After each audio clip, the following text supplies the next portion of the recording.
Hi there. Welcome back again to the U.S. Open Report. I'm Peter Bodo here with Nick Bollettieri.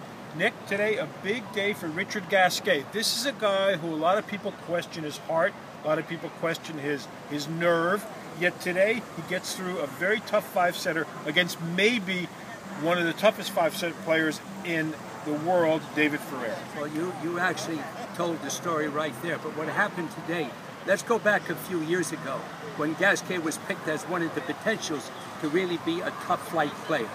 How did he play today? First of all, he's been on a good run this summer, real good run.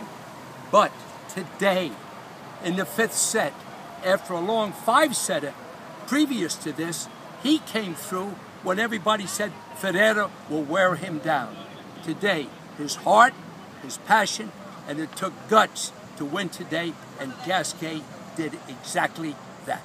Nick, you've been with some of these men and women for a long, long time. Now, Gasquet was last at this stage in any Grand Slam tournament when he was 21 years old.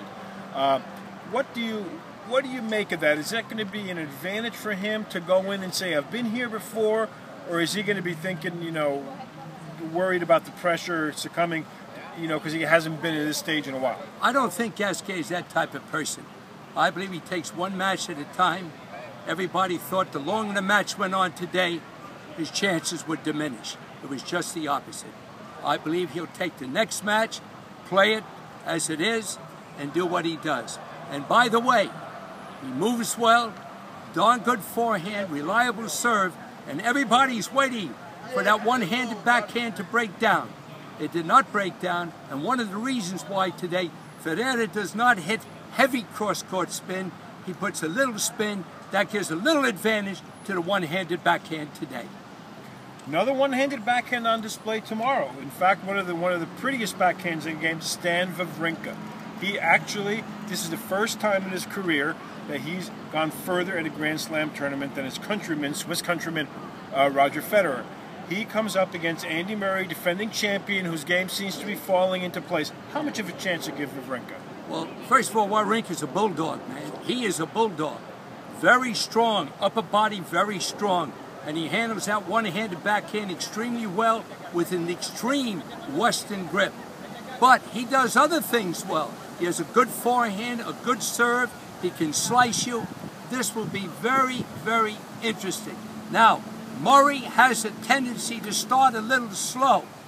I suggest he doesn't start slow when he plays Wawrinka. He's got to get in there and say, hey, wait a minute. You've had your day. Now I'm going to show you why I'm the defending champion, and I'm going to say goodbye to you, man. Goodbye to you. But Wawrinka's a bulldog. This could be a battle, Peter. Now, one of the big themes in today's game is the importance of movement. You see these guys like John Isner. One of the reasons he did so well here was because his movements improved a lot under Coach Mike Sell. The movement is probably Wawrinka's weakest point. Maybe it's Murray's strongest point. What kind of an impact do you think that have? What will Wawrinka have to do to compensate for his relatively poor movement? Well, first of all, the farther back Wawrinka goes will hurt him, because he cannot hurt Murray from 10 feet behind the baseline. I believe Murray is going to move him. He's not going to get into too many cross courts. Maybe in the third or fourth set against the one-handed backhand, I believe he'll move him. If Wawrinka stands that far behind the court, it'll be very negative for him, because what will Andy do? He'll hit the inside out by the service line. He'll hit the forehand cross-court angle shot by the service line. But Andy, be careful. This guy's a bulldog. He's not going to be afraid of you. And I would suggest you get out there tomorrow and don't come out there and give away that first set, Andy. If you do, you could be in trouble. Well, thanks again. That's it for today's U.S. Open Daily. I'm Peter Bodo with Nick Bollettieri. We'll see you next time.